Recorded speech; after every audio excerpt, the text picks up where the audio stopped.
Okay, and welcome to KBLP and Encounters of the Strange Kind with me, your host, Denise Harris. We're going to get into Scientology Part 2 again. Excuse me. Why does it every time I turn this on I cough? But anyway, it's Part 2 of Scientology. What Katie didn't know, did Suri see anything? And we're going to get into Leah Remini's Tattletale All. So, I don't know what everybody thinks about Scientology, but it's a little crazy. It's a little strange, to say the least. So, is it legit or not? Personally, and this is my opinion, no, I don't think it's legit at all. I'm sorry. They're supposed to be these beings from the planet Xenu, and they were in pods. They landed in our volcanoes, and they were looking for hosts. So this is how it came about. So you make up your own mind, okay? What Katie didn't know, and of course we talked about the last time, a gorgeous Scientologist named Nazanin Baniati was selected by officials in the organization to be Tom Cruise's next girlfriend. It was kind of crazy. It also it was a complex of dynamics that also affected Cruise's relationship with Nicole Kidman, whom Cruise got custody of the two kids they adopted, also with Penelope Cruz, and now Katie Holmes. And Tom Cruise was like in a state because he didn't have a girlfriend. Can't imagine why. Can you believe my sister can't even get me a girlfriend? And this he stated to David Miscavige. And of course, he's the chief of the Church of Scientology International. This was in September 2004. Mike Rinder, the founding director of Scientology International, claims the star had just said the same thing to him minutes before, as they waited for Miscavige, who is referred to by Scientology honchos as COB, of course, chairman of the board. Miscavige, according to Rinder, Marty,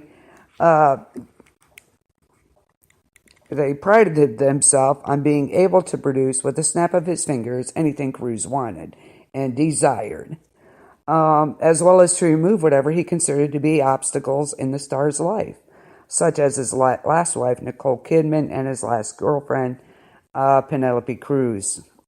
Rinder and Rathbun are part of a group of former high-ranking dissidents no longer connected to the organization, so they are out of there. They left too. Virtually all of them on record have been dismissed by Scientology as disgruntled apostates and worse. And a lawyer refers to them as a dynamic duo of lunatic venom and untrustworthy bile. Funny, they all say the same thing, don't they? And denies that the incident ever took place. Tom Cruise and David Miscavige declined to be interviewed, of course.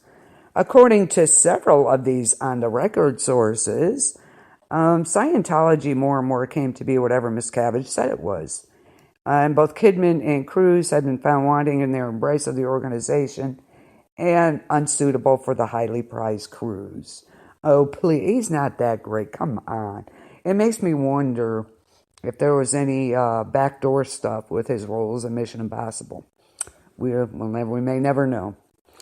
Kidman especially, they say the church had determined that Kidman was its most dangerous type of enemy.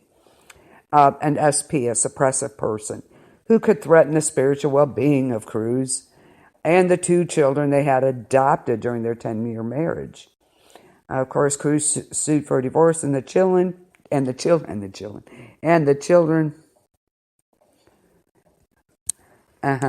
Sure we are, Chris. But what if?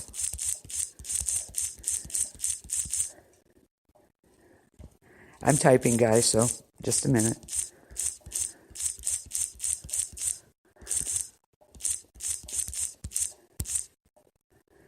I can't type and talk at the same time.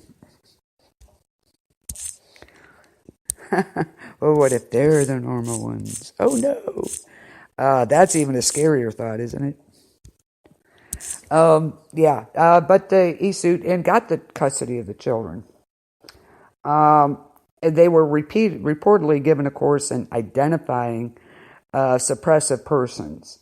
And as Penelope Cruz became Cruz's new love interest, she took her own set of courses. She soon ran afoul of Miss Cavage, who dismissed her as a mere dilettante. Oh, I can see her hearing that. She was unwilling to forsake her beautiful beliefs. Cruz, post Penelope Cruz, a lot of nightmares, Chris, a lot of nightmares. Cruz was apparently tired of having these pillow fights interfere with his sex life. He needed a devout Scientologist to sleep with. Really? That's so... I can't even think of what to say to that. I really can't. And thus began the elaborate auditioning, mind you, process. To find him a drop-dead true believer, drop-dead beautiful true believer to share his life. Someone who not object to the mercurial Miscavige as a powerful presence in the relationship. And Miscavige's wife, Shelley, was put in charge of the top secret project. And the ruse was to call in actresses from the organization's roles, tell them they were given the honor of auditioning for a new training film, and then ask them some curious questions such as, what do you think of Tom Cruise? Kind of full of himself is what I would say. And I wouldn't get past the door. And I quote, it's not like you have to please your husband. You have to toe the line for all Scientology, explains Mark Headley, who's been a Scientologist from age 7. He watched a number of dozens of 3 to 4 minute audition videotapes when he was executive producer of Golden Era Productions. That was in-house production, I should say. You can't do anything to displease Scientology because Tom Cruise will freak out. The timing was especially delicate, for Cruise was burrowing deeper and deeper into the church. Miscavige was actively pushing him. According to Headley's wife, Claire, who grew up as a Scientologist cadet and worked directly in the Religious Technology Center, they couldn't find a woman to have the relationship with at a time when Cruise was talking about donating his excess millions to fund Scientology buildings. Oh, give it to me. I'll put it to good use. I know.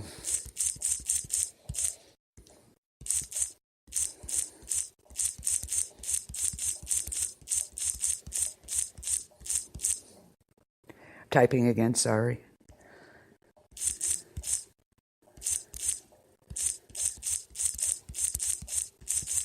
I'm in the chat room here, so bear with me. Anyway, they also denied that they denied any such project. They denied that Kidman was considered a suppressive person, or that they objected to Cruise's religious belief, or that Tom Cruise's children took a course.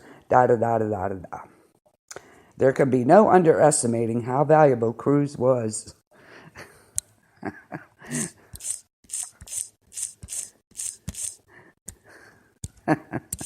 Yep.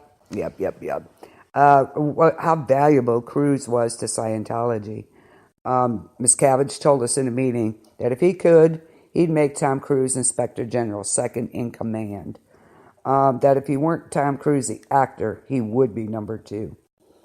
Both men had humble beginnings. Cruise, who is 50, came from a broken family, yada, yada, yada. He joined Scientology in 1986 when he was 24. He credits his study methods with helping him overcome his dyslexia. Well, that's great. Okay.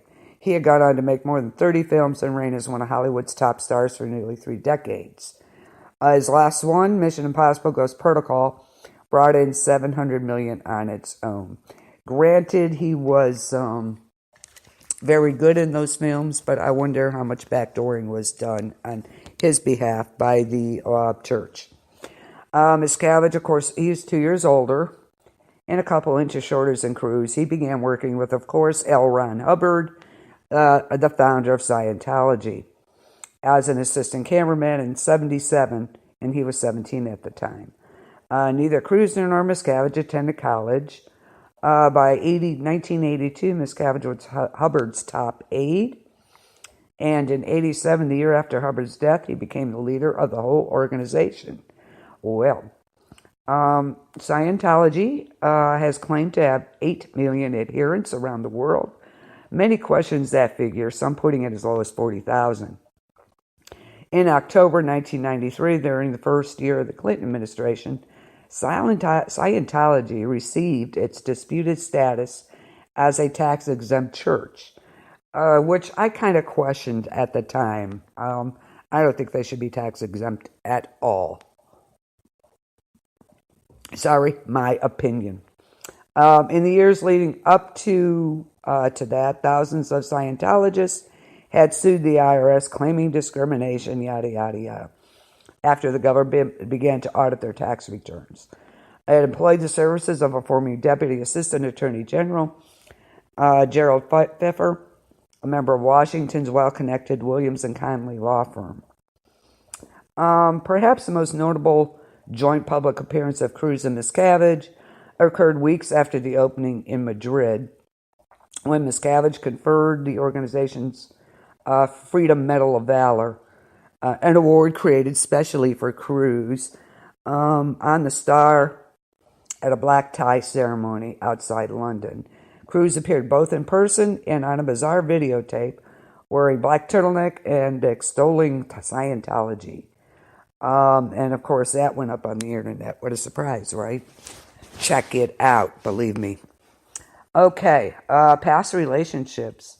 Miscavige clearly wanted to make sure that Cruise was securely locked in and unable to drift away, as he had during his marriage to Kidman. Ooh, shame, shame, shame. All during that time, he claims the organization got reports on the couple through members of their personal staff, devout Scientologists, of course. They were reporting every single detail going on in the house during the entire marriage with Nicole, how they were getting along, their disputes, what he was doing movie-wise, and his relations in Hollywood. One assistant was always saying, reach back, get audited. Scientology representatives deny such reports were made. Auditing is a very big deal in Scientology. It's an expensive version of Roman Catholic confession. It is administered by an auditor, posing hundreds of questions to a paying subject, mind you. They're paying for this. Holding on to 2 metal canisters wired to an electrocyclometer or e-meter. It measures the body's reactions to the questions. To me, that's a lie detector, right?